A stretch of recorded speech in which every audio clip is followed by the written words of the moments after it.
नाजरीन अस्सलाम वालेकुम। IND टुडे न्यूज में आपका खैर मकदम करते हैं। आइए देखते हैं ये तफसीलात। मजलिस उम्मीदवार हल्के कारवान कौसर मोहिउद्दीन की इंतखाबी मुहिम के हिस्से के तौर पर अकबरपुरा टोली चौकी में एक बाइक रैली निकाली गई, जिसमें अब्दुल सलाम की क़यादत में सैकड़ों मजलिसी कारकुन शरीक थे।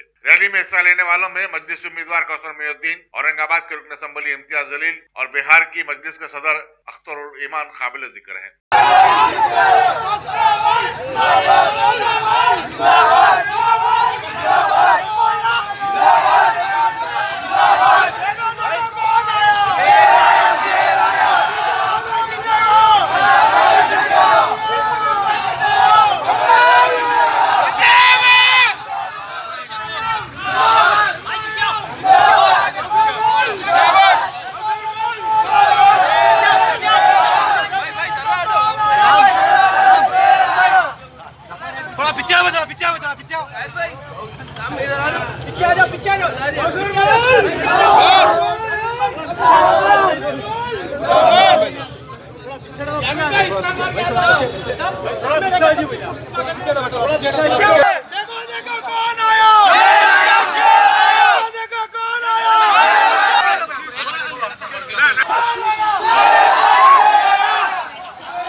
अगर आपने हमारे चैनल को सब्सक्राइब नहीं किया है तो आपको यहाँ सब्सक्राइब बटन दिख रहा है, उसे क्लिक करिए और सब्सक्राइब कीजिए और साथ ही साथ बेल आइकॉन को भी क्लिक करिएगा जिससे कि आपको ताजा अपडेट मिलते रहे।